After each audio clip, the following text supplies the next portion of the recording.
Hey, how you doing? My name's Elton. Welcome to Learn Docker in a Month of Lunches. This is episode 2 in the series. If you've been following so far, then in episode 1 we learned about the basics of containers. So we're starting really simple. Yesterday we learned about that a container is just a wrapper for your application process, and Docker creates that container, which is a virtual environment.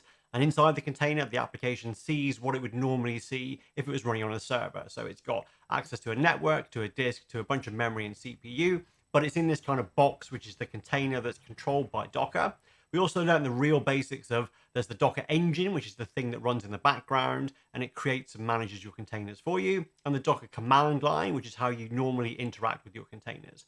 So with Docker, every time you run an application, you're going to use the Docker command line. We used Docker container run in episode 1 to start an application in a container, and then we use the other Docker container commands to work with that application. We use logs to see the output from the application. We use the top command to see what processes were running, and we use the stats command to see how hard the application was working. So today we're going to move on to the next stage, which is building up the application package that the container runs from. So in episode 1, we used a bunch of container images, which are on Docker Hub that I produced. And today we're going to look at building our own container images. Okay, so let's switch to the slides and see what we're going to cover today. Okay, so first of all, we're going to have a quick run through again of the DIAMOL website. So DIAMOL is Docker in a Month of Lunches. There are some links on there that are really important. So if this is the first episode you've seen, that's the place to go. It's the homepage for the book. It tells you how to buy it, how to join the Slack community. There's a giveaway every week this month where I'm running the shows. So you might win a copy of the book. And there are links there to all the previous episodes, all one so far.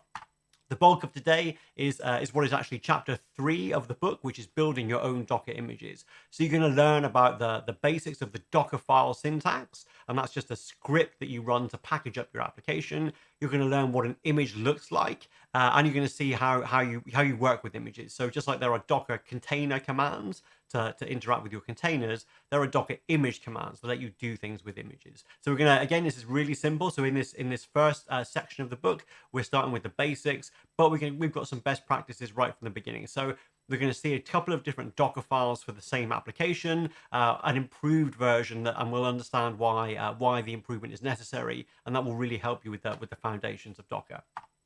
So Q&A, if you want to ask questions, there is a Slack channel which you can go and join, and you can post questions in there. But today I've also turned on the chat in YouTube. So if you've got something you want to ask me, fire something in the chat, and then I'll pick them all up at the end. And if we've got something good to talk about, then we'll talk about that. And if not, then I'll go on and we'll be done early. Okay, so let's switch to my browser and push this button here.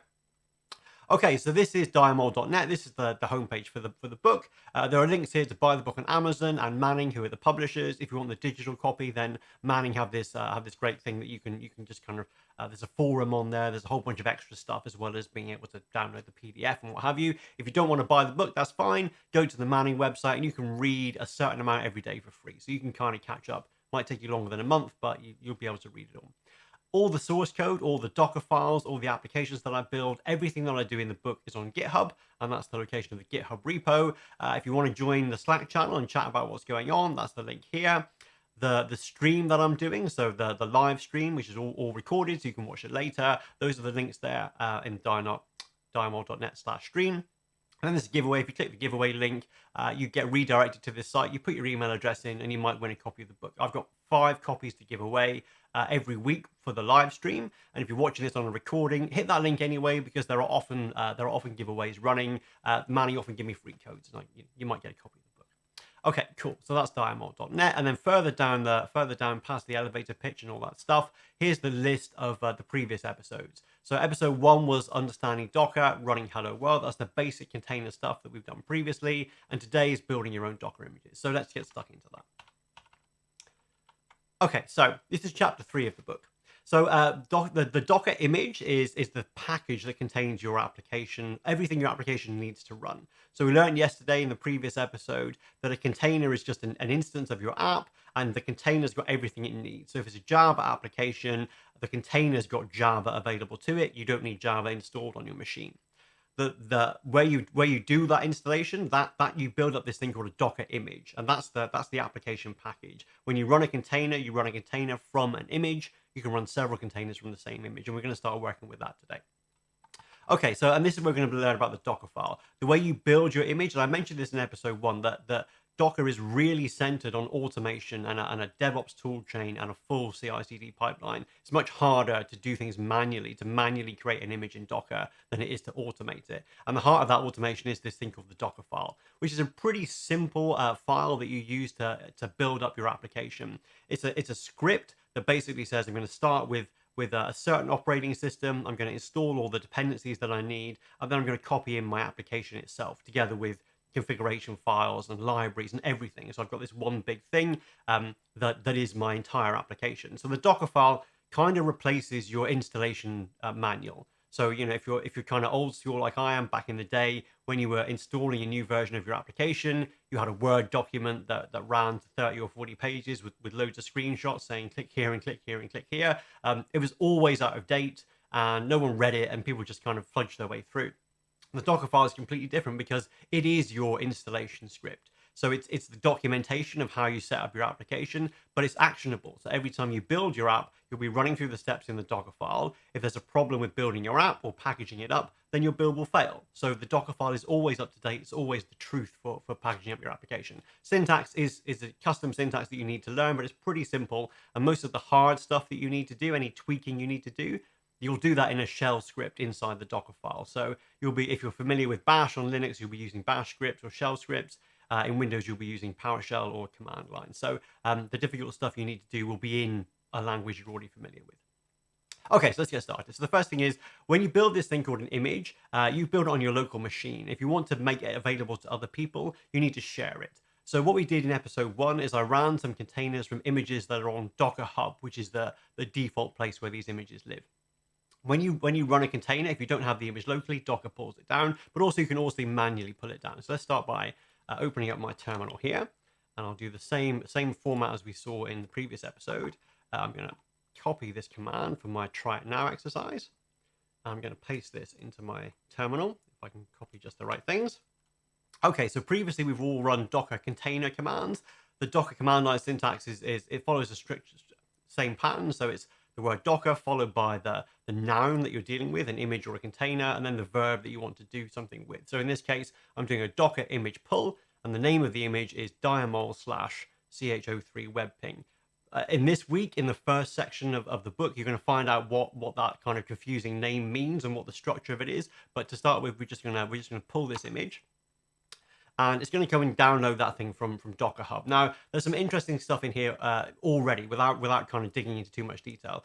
I refer to an image as a single thing. So this is the name of the image. That's one particular version of an application that's packaged to run in a container. You can think of it like a zip file. So actually, I'll scroll down here because I'm saying the things that you're gonna read in the book. So it's kind of like a zip file that contains your entire file system for your application. So in a Linux container image, you'll have things like the tools that you want, the shell scripts, and whatever other tools that you need. In a Windows container image, you'll have the Windows registry. It's kind of like your C drive or your SDA for your entire application, from pulled out of your server and able to run a container. Okay, so this is come down from Docker Hub. It acts like a single thing, but it isn't. It's physically structured as several small components called layers. So when it says we're pulling from DIAMOL CH03 web ping, and then I get all these other bits and pieces here. So I get all these strange little IDs, and it tells me that they're already existing, or it tells me it's going to go and pull them. And those are the layers. So an image is actually built up of several layers. And this is a really core concept that you need to get into your head right from the beginning. So you talk about an image as a single thing, and you run a container from an image, but that image itself is built of lots of small layers, and they can be shared between different images. And we'll see that as we go through some more examples today. Okay. So those are called image layers. Docker assembles them together to build up the file system for your application. When everything's ready, then you've got your container image locally, and you can go and run a container. So if I run a container, similar command that we ran in episode 1. So this is a different application which just runs some stuff in the background, and we'll see what it does. So I'm doing Docker container run.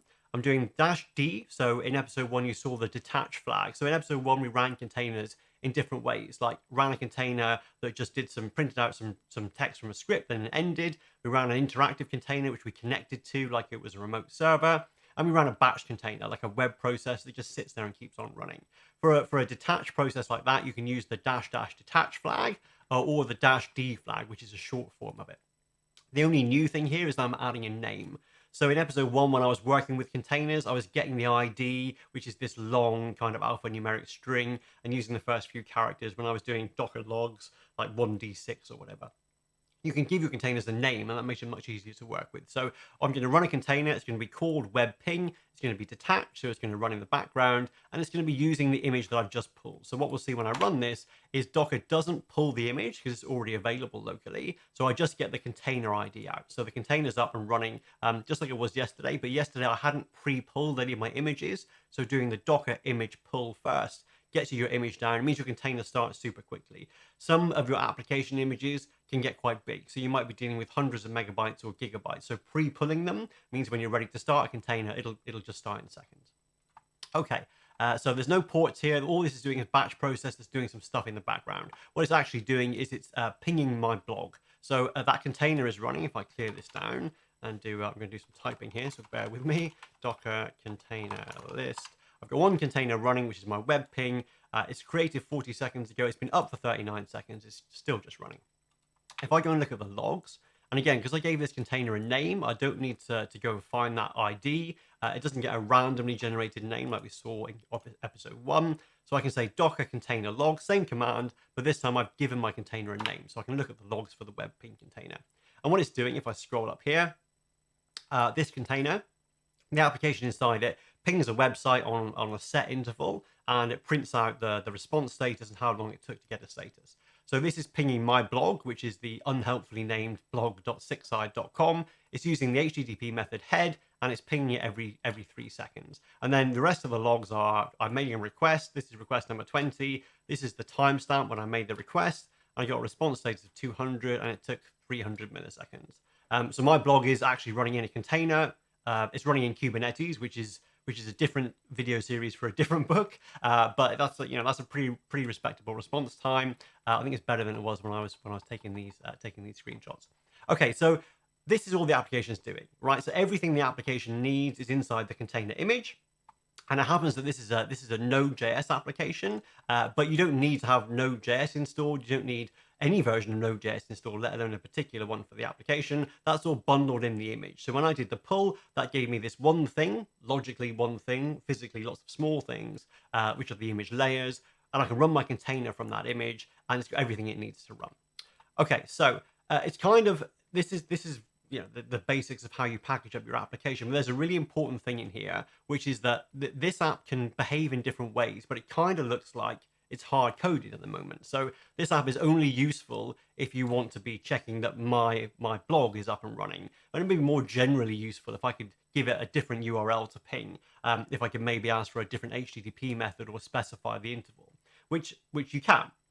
Now, the big goal of container images is to make sure that they are portable. So inside, as you're packaging up your application, you want to be able to have developers can just do a Docker container run, and the application will run with some kind of default configuration. Maybe that's a development setup where it expects to connect to a local database or a database container or whatever. And then inside the image, there's this default set of configuration, but the image needs to be able to pull configuration from the environment, so that when I'm going from my development environment, my CI process, my test environment, my production environment, I'm moving the same image along. It's a really important concept. So I don't build an image which is for dev and then build another image for test and then build another image for production, because they're different applications. I can't guarantee that what I'm deploying to production is the same as what I've just tested. Whereas if I take that same image, that exact same Docker image with the same set of binaries, I run it in test, I get everything approved. When I deploy to production, I know it's the exact same thing. It's one of the big benefits of Docker, that you remove the gaps between environments, which is where releases go wrong. So if you've worked on kind of big application releases, when you do a deployment, they typically go wrong because everything passed in test, but somebody forgot to mention that you need to update some dependency. on the production server, or there's a new configuration file, or this setting needs to be tweaked for production. Those are the kind of manual steps that get forgotten, that cause the problems. They just get eliminated when you have everything inside your container image. So the container image is the thing that's portable, but it needs to be able to behave differently in different environments. So it gets configuration from the application environment it's running in, from the container. The easiest way to do that is with environment variables, which are key value pairs that all operating systems have. So your path in your Mac machine, or your Linux machine, or your Windows machine, that tells the operating system where to look for application processes. That's an environment variable. And you can set your own, and they're supported in containers as well. They're a really easy way to pass configuration to a container. So let's close this down. You'll see what I mean here. So I'm going to remove this existing container. So Docker RM is going to remove a container. So just get rid of it. And the F flag is short for force. So even though it's still running, it's going to kill the application that's inside the container and get rid of the container for me. The image is still there. So the image is a separate thing. Image lifecycle management is separate from container lifecycle management. So I've still got my image. So if I run a different container from that same image, and the only thing that, actually, there's a couple of things that are different in this command. So I'm going to do a Docker container run. I need a better way to manage my copy paste, don't I? So Docker container run. It's the same image name, so it's still DIAMOL CH03 web ping, but I'm passing an environment variable. And the environment variable says the key is target and the value is google.com. So what this is doing, the application inside the container is set up to read environment variables to find out where it should be making the pings, where it should be, which URL it should be testing. So your application needs to be environment aware, so it can read configuration from the container, which might be an environment variable or a file in the file system. And as long as it does that, then you move the same image everywhere. So when I run this through, it's going to start another container. I didn't put the detach flag in this time, so I'm seeing the logs as they come through. But you can see here, it's pinging google.com. The HTTP method is still head, which is the default that's baked into the image. And the interval is still 3 seconds, which again, that's the default that's baked in. But now I get my responses from Google. It's faster, but I get a 301. So it's, Google's doing some redirection stuff in there.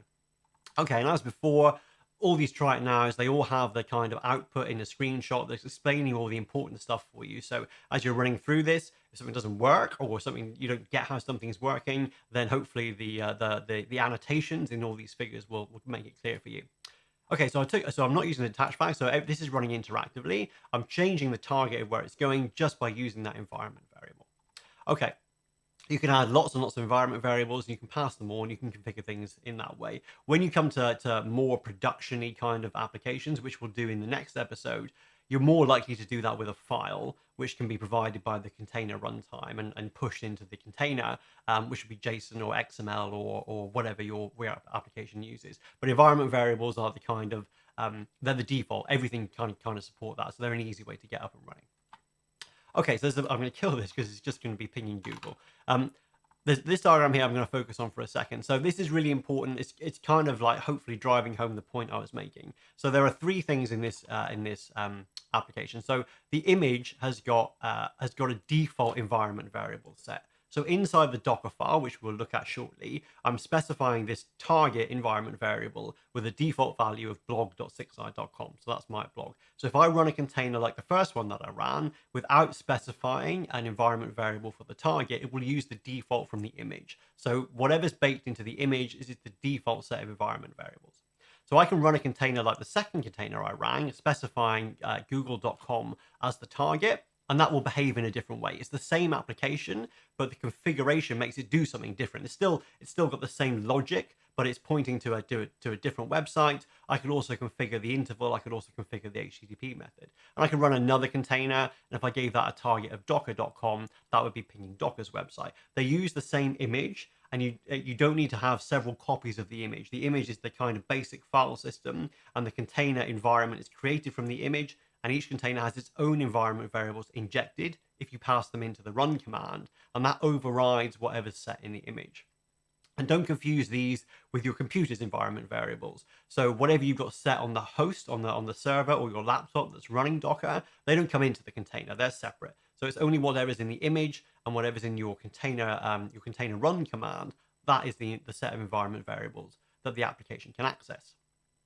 Okay, so So it's running the same set of binaries, really important. So that as your CI/CD pipeline matures and you start using Docker more, that's a really key thing. So make sure your image, your deployment process is taking that same image that's been tried and tested, and it's pushing it all the way through. And the application inside that image can read the config from wherever it's running.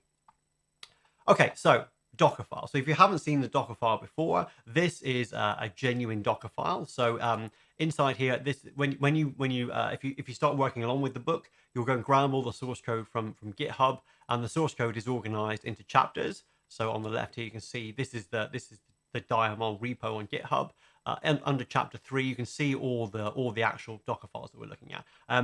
Usually the listing contains the complete thing, but sometimes the listings are abbreviated, so you'll always see the complete thing in the source code. So if I look at the Docker file here, this is what I'm talking about. So the Dockerfile syntax is pretty straightforward. There's usually kind of half a dozen things that you need to learn, half a dozen commands, and even production level Docker files don't need more than maybe a dozen things.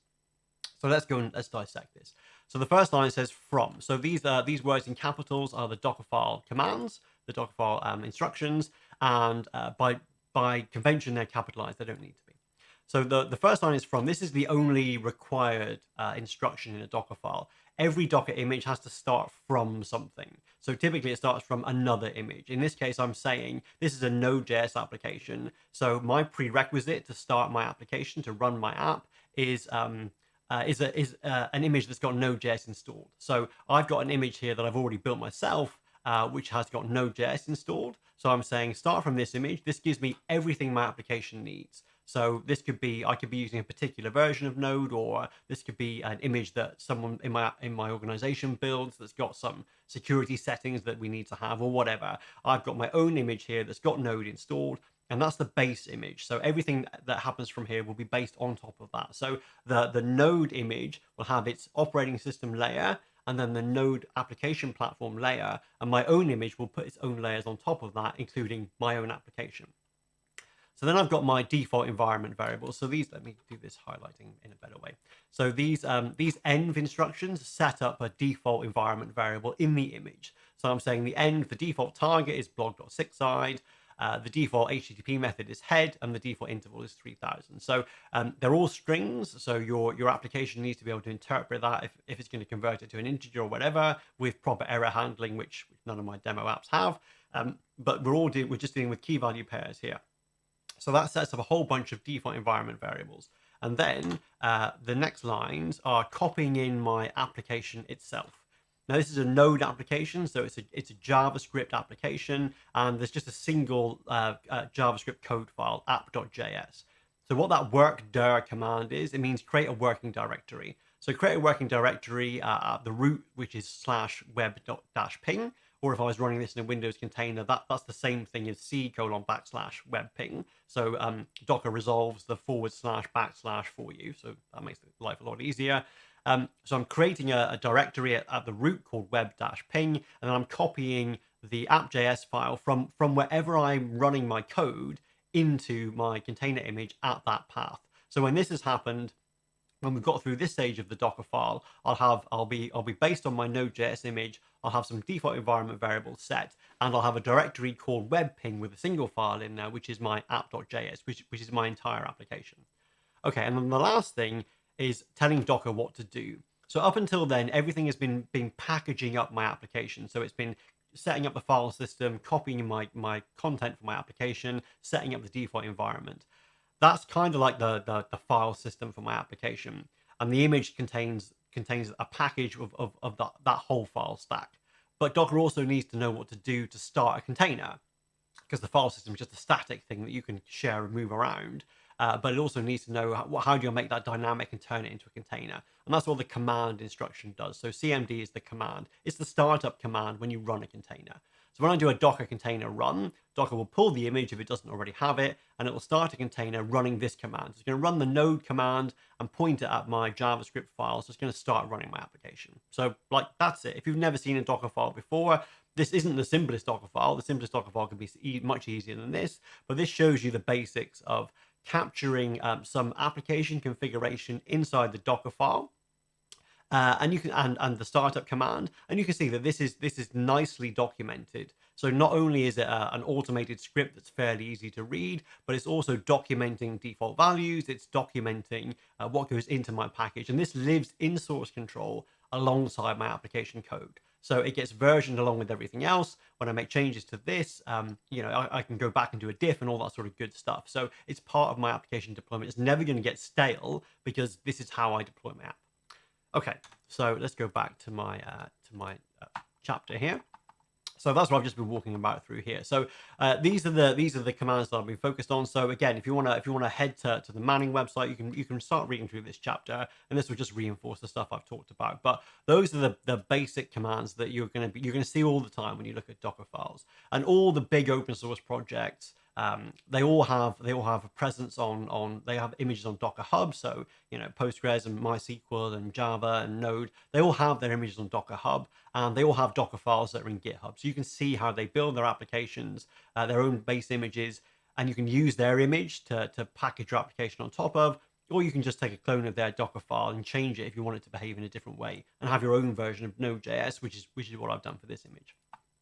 Okay, so what I'm going to do here is I think I'm already in the right directory. So yeah, I'm in. This is the root of my DIAMOL, and I'm in CHO3 exercises web. So most of the commands, most of the exercises that are in the book, they expect you to be in the root of your source code. So in the DIAMOL root, and then they say change to the correct place. So inside here, I'll make this a bit bigger so we can see the files. That's the Docker file that I've just been looking at. In the same directory, there's that app.js file. So that's the actual content of my application. I'm not going to look at that because you may or may not be a Node developer. It's not particularly interesting anyway. All it does is got a loop that makes an HTTP call and writes out the response time. So, but the important thing is that my Docker file lives next to the place where my app.js file is. So when I reference that in my Docker file, let's go back and show you. When I reference the app.js, it's in the local directory. It's wherever I'm going to be building my image. Okay, so I'm in the right place here.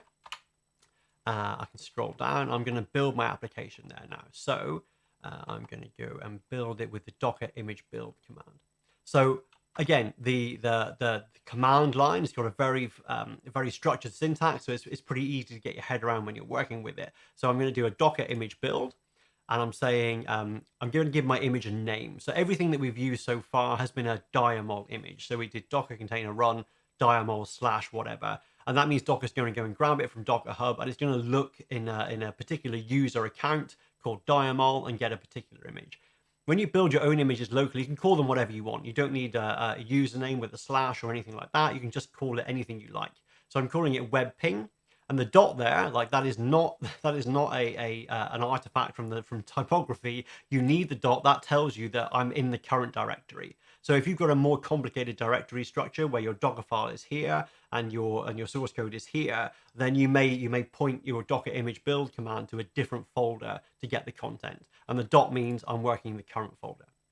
Okay, so when I run that, it's going to do a bunch of stuff. You'll see it's putting out the output from the Docker file.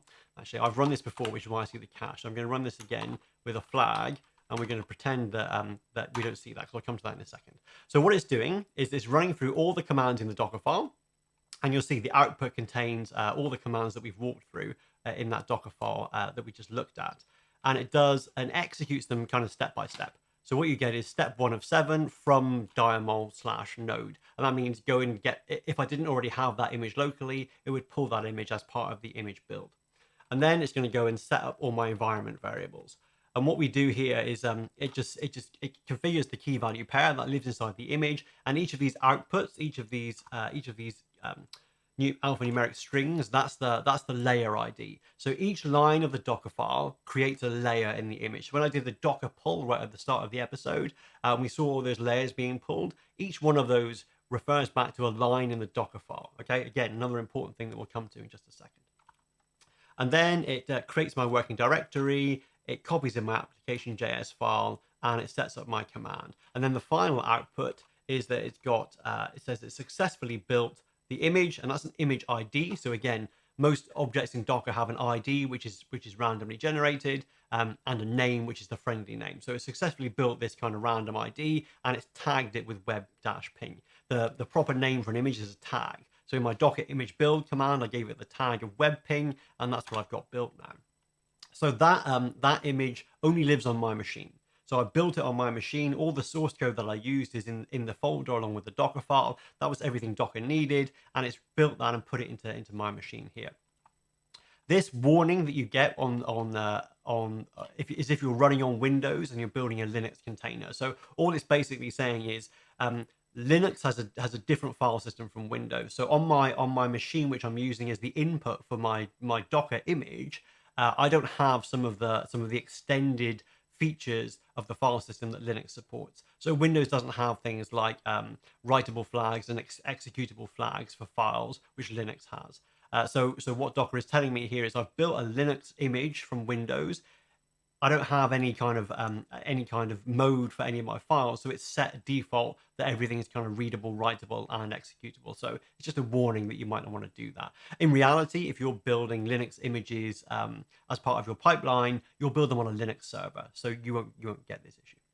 It's just like an issue you'll see in dev. Okay, cool. So let's roll down here. So again, that's all the output that I've just been talking about here. If I clear this down, if I look at the Docker image list, so just like you can do a Docker container list to show all the containers that are running, I can do a Docker image list to show me all the images. And I've got loads on my machine because I haven't cleared it down for a while. So I'm going to filter it for everything that begins with a W, which is just going to give me my web ping image. And it tells me it was created 2 minutes ago. It's coming in as 75 megabytes. And there's the image ID, which is the same one, if you've got a good memory, that we saw in the output from the image build command. So if you're looking at that and thinking 75 megabytes seems, you're right. If you're from a Linux background, you might think that seems pretty big for an application that's a single JavaScript file. If you're from a Windows background, you might think that's really tiny. Remember, that's everything the application needs. So it's not just the JavaScript file that runs my application. It's also the whole Node.js runtime and the Linux operating system that it sits on top of. So that 75 megabytes is everything it needs. I can go to a fresh machine with nothing installed on it, install Docker, pull this image and run it, and everything will work in the same way that it has today. And it will just download that 75 megabytes. So that gives it everything it needs. The machine itself, keep going on the same things. The machine itself doesn't need to have Node installed. Everything's in that image. Everything is built into the image from the Docker file. Okay, cool. So just like before, this is the same size output because the input hasn't changed. And if I run, it's the same source code from the containers that I ran earlier, so it will behave in the same way. So if I clear this down and do a Docker container run, -e is a short form of --env that I used earlier to set an environment variable. So -e, I'm setting the target to be docker.com. I'm setting the interval to be 5 seconds, so 5,000 milliseconds. I'm using my local web ping image, not the one from Docker Hub. So it's going to behave in the same way. It's the same code, but this is coming from my local image. So as you're a developer, as you're working on code, you will build an image locally and you'll run your container from it. You might not do that all the time because it could be that it takes a while to compile your application and you don't want to have to build an image and run a container every time. But what you might do is work on a feature inside your IDE, and when you're happy with it and you're about to check in, before you check in, before you push your changes, you're going to run a whole bunch of automated tests, and that will do the image build. It'll spin up some containers and run some tests, and that'll be the same thing that will happen on the CI server. So you can run your containers locally, and your build process will be either you can develop with containers, or you can develop outside of the container and just run containers to do your smoke tests. Okay, so that's working in the same way as expected, which is good. And again, so the output there is just showing you what you should expect when you run these exercises yourself. Okay, so now a little bit of theory. So we looked at the Docker file, which had that list of instructions, and we saw in the Docker image build and the Docker image pull command that those separate instructions go into these separate layers, which are the physical files that get pulled and pushed around. If I go and look at the history of the image, Docker understands about the layers and about the commands that went into creating each layer. So if I do Docker image history, so this is the name of the image that I've just built. Everything's available to it, so it can kind of build up a picture of how that image was built. So it knows that it started from the Node.js image. It's got there's all this stuff in here, which is nothing to do with me. That's not in my Docker file. That's the node image that it's built on. So if it can, it will unpick the history of your image stack and it will show you how all the layers were built up. So if I went and looked at my node Docker file, I would see these pieces here, like the version of the node that's installing, the version of yarn, which is package manager, the entry point of that level, and then here my application comes in. So there are my Dockerfile instructions. There's my working directory, and here's the file that got copied in, which is my JavaScript file. So you can see a lot of the stuff in your image history. That's part of the metadata about the image and about all the layers. Okay, so I've cut the output down in the screenshot because obviously it gets pretty big. The important thing here is to realize that that these layers, the reason that Docker splits these images up into layers is that the layers can be shared between different images. So if I've got my my web ping application here, so let me go and grab this. I've got the node image is my base image. So that's the thing that's got the Linux operating system and Node.js installed. So that's just the runtime. It doesn't have a particular application. It's a generic base image that I can use for any Node application. And then on top of that, I've got my web ping application, which uses that image. So effectively, if I were to look at the web ping image on its own, I would see the app.js file, which is the file that I copied in. That is my application. I would see the Node.js runtime, and I would see the operating system. And those two bottom layers come from the base image. So they get shared from the base image. If I built another application on that same image, so another Docker file that said from diamol/node, which is the same base image, copied in a different application, it would still share the same Node.js platform layer and the same operating system layer. So if you're looking at the size of your image and you're saying, well, this is like 75 meg for a simple Node.js application, I've got 10 of those to run, so that's going to be 750 meg. It doesn't work like that. Most of that 75 meg is my Node.js layers, which get shared. So if I've got 10 applications that all use my Node.js layer, I've got 1 times 75 megabytes for the platform, and then 10 times 1 megabyte for each individual application. So it's not a duplication. All those layers are shared, and they're cached, and so that makes the whole thing like super efficient, fast to run, and also fast to update. Okay, and the reason that's important is because you'll use that to optimize your images and optimize your Docker files to make everything as fast to run and as fast to build as you can. Okay, so if I go and let me clear this down. So if I run docker image ls, it will show me all the images, but I'm not going to do that because I've got thousands. So again, I will filter mine to just show the DIAMOL images, and that's what I see here. So I can see my DIAMOL/node image is the base image is 75 megabytes. So that's the operating system and the Node.js platform, a particular version 10.15 or whatever it was that I installed. And then I've got my web ping application, which is the one that I pulled from Docker Hub, and that's also 75.3 megabytes because which is all shared from the base image. So that uses the DIAMOL/node base image. If I look at the web ping image here, so let's clear this down and go back to my web image. My web ping image that I've just created is also 75 megabytes, but that's the virtual size. That's the size if I only had one image on my machine. That's the total amount of space that image would take up. And so if I just pulled the DIAMOL ch03 web ping image, it would use 75 meg of disk space.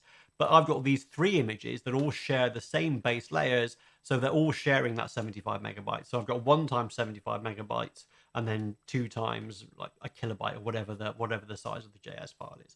Okay, so that's an important thing to realize when you're looking at the image size. When you look at your list, it's not a duplication per image. It looks like that from the output, but it's not. All the base images are shared, which is why you want to, as you go further down your Docker journey, you'll have a core set of base images for the application stacks that you use, and you'll reuse them as much as you can. You'll get a lot of benefit. Disk space, network transfer, everything gets reused and shared and cached.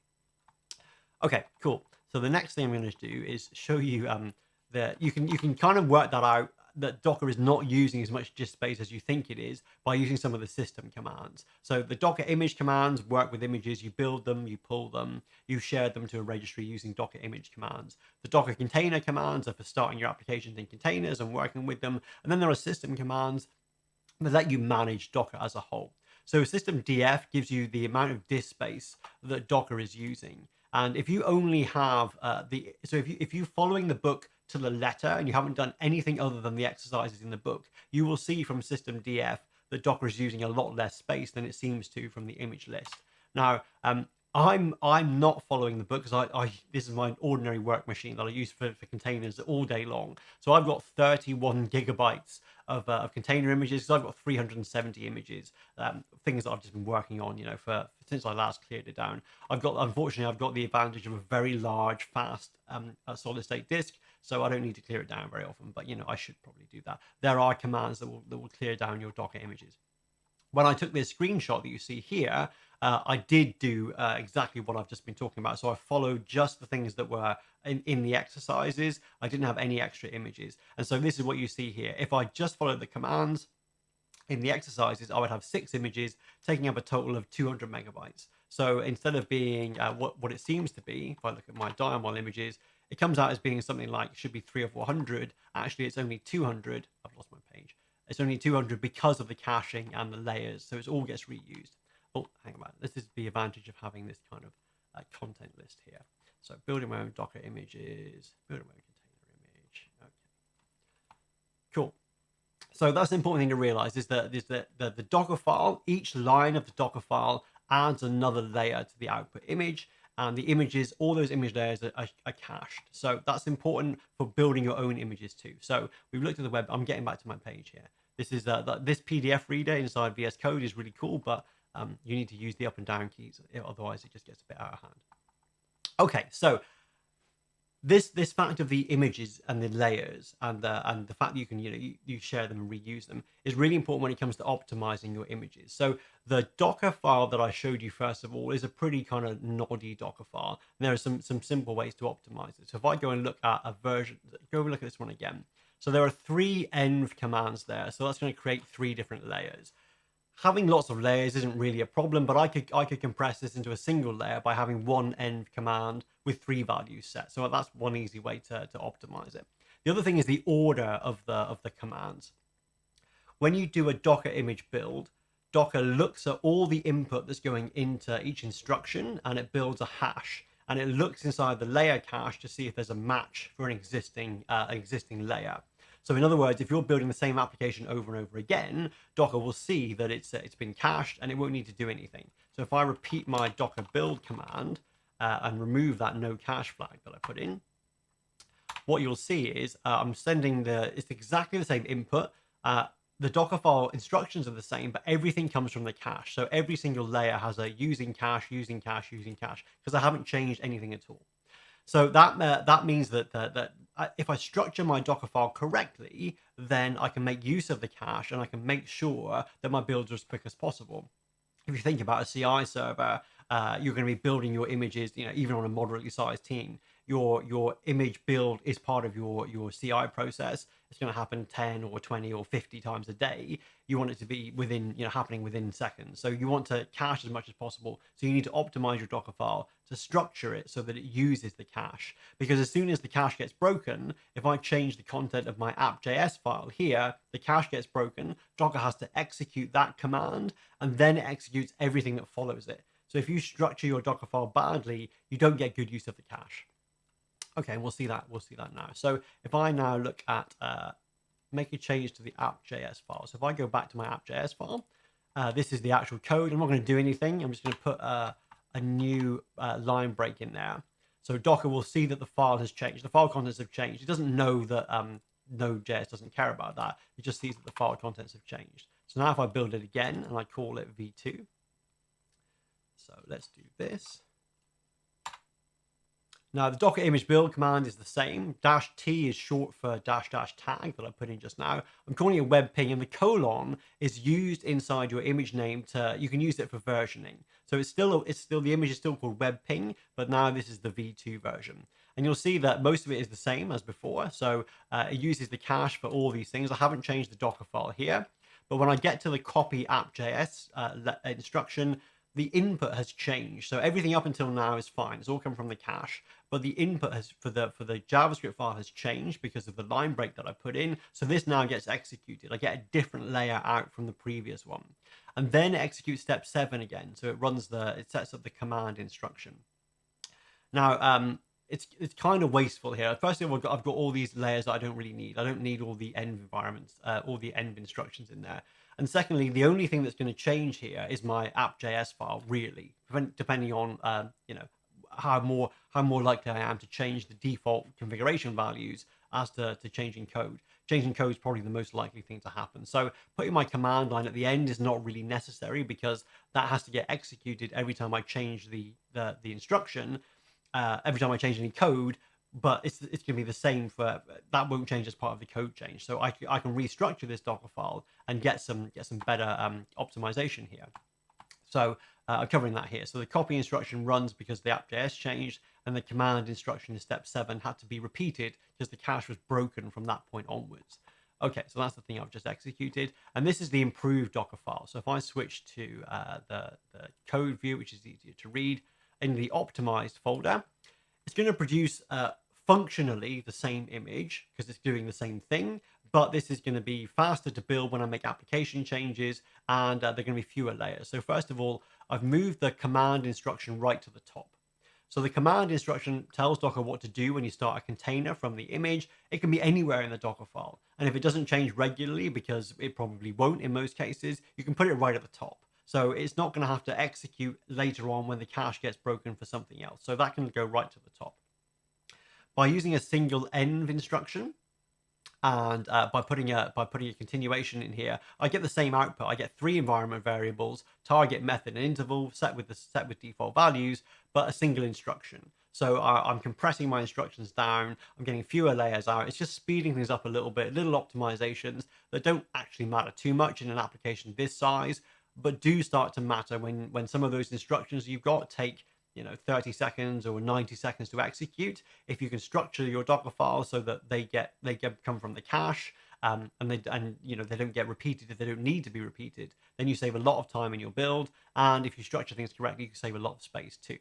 And then the last thing is the work dir, because that's where I need to have that running before my copy, because I'm putting things in that directory. And the final line now is my copy app.js. So if all I do is change code, then everything will come from the cache except for the final instruction, which is where I want to be. Everything comes from the cache except the thing that has actually changed. I'm not executing stuff after here because there would be no need to execute it. That won't have changed as a result of my code file change.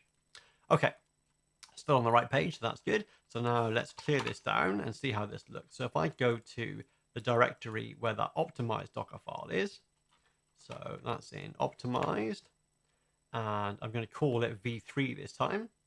And again, the dot is necessary because that tells Docker that I'm in the current directory. So Docker image build, I'm tagging it with the web ping name, and this is going to be v3.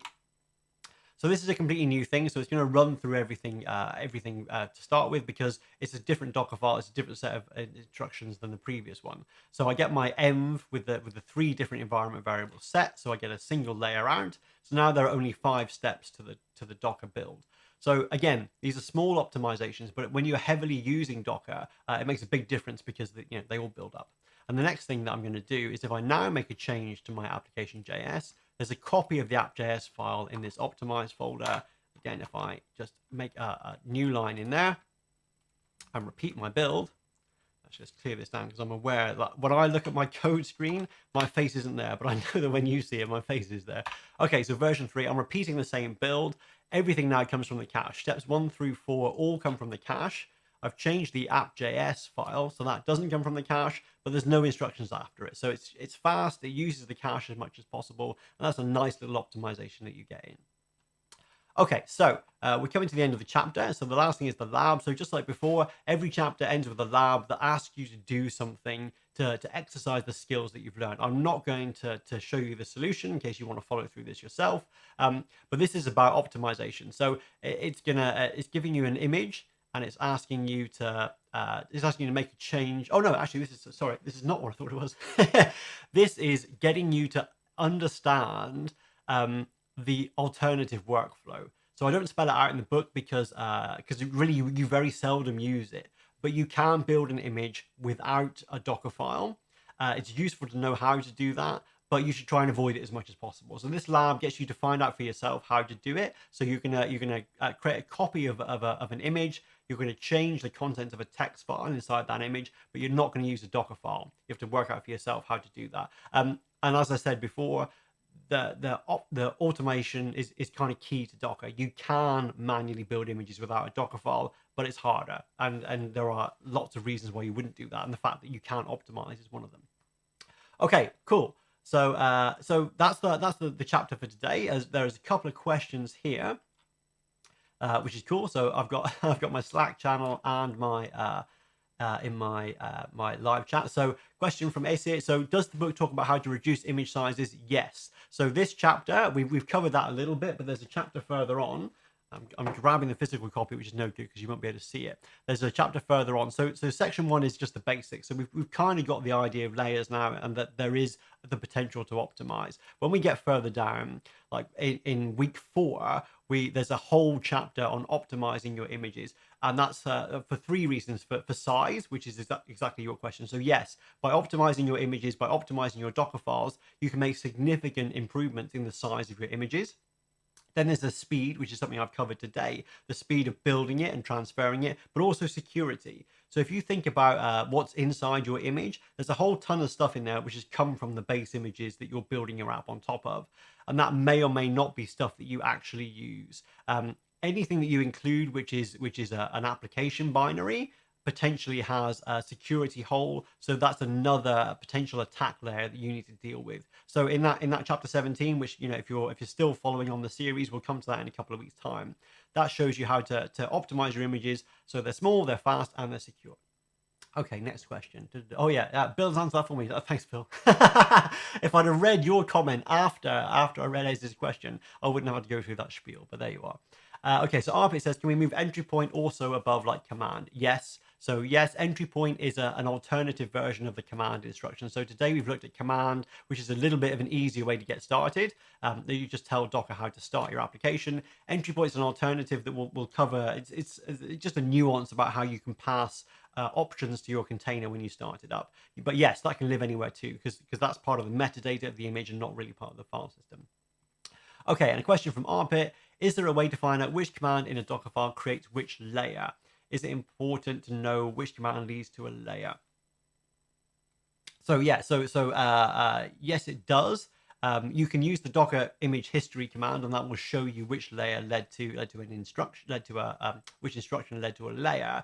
But it's more about understanding how you do your optimization. So things like labels don't increase the image size, but each new layer that you need to build adds a small overhead in the build time. So yes, you can put labels inside your images that add to the metadata, and you can, you know, they don't really add much to the image size. But anything that happens after a breaking change in the cache, that will get executed. So even if it's just a few seconds, if you move that before the commands that are most likely to change, then you can save yourself some time. So like the golden rule with optimizing is structure your Docker file instructions in the order of least likely to change to most likely to change. So typically, you know, any environmental setup, default values for environment variables, ports you expose, labels, all that sort of stuff at the top, command and entry point, and then when you start building up your file system, then only then do you put all that stuff towards the end. Okay, cool. Okay, so question from Nick right at the end here. So if you share layers, does that mean you could potentially have vulnerabilities that cross containers? Well, yes. So if you're using a base operating system image and it has, I always pick on curl, which isn't fair, but if you had curl inside your application images, and inside that base image is curl, and you use that for all your application container images, if there is a vulnerability inside that particular version of curl, then all of your containers have that vulnerability. I always pick on curl because people put it into their container images because it's a kind of handy tool to have. If you're debugging, you can connect to your container, just like we saw in episode 1, run a curl command, make sure it can reach the outside world. But it shouldn't be there in your production applications, because you don't need to use curl in a production application typically. So not picking on curl for any reason. Actually, it's very rare that it's got a security issue, but removing unnecessary things, because those unnecessary things add their own attack surface. Okay, so let me push the button that takes me back to the right thing, which is because, I mean, you want to end with the big me, not the little me. So that was episode 2. So building your own Docker images. Thanks very much for joining. Hope you found it useful. The next episode is it builds on what we've done today. Actually, the next episode is building images from source code. So the example that I showed you with the Node.js application, actually a really simple Docker file, because you don't need to compile a Node.js application. It's JavaScript, so it just runs the script file. Most applications, you need to compile them first, so you need the SDK to build from source code, to build a binary, and that's what your actual application is. And in the next episode, you'll find out how you can build your application, compile the source code in Docker as well, but still end up with a tiny optimized Docker image at the end. Okay, so that's going to be in episode 3, which is coming up tomorrow, same time tomorrow, which is 7 p.m. UTC. So thanks for joining, and hopefully I'll see you tomorrow. Thanks.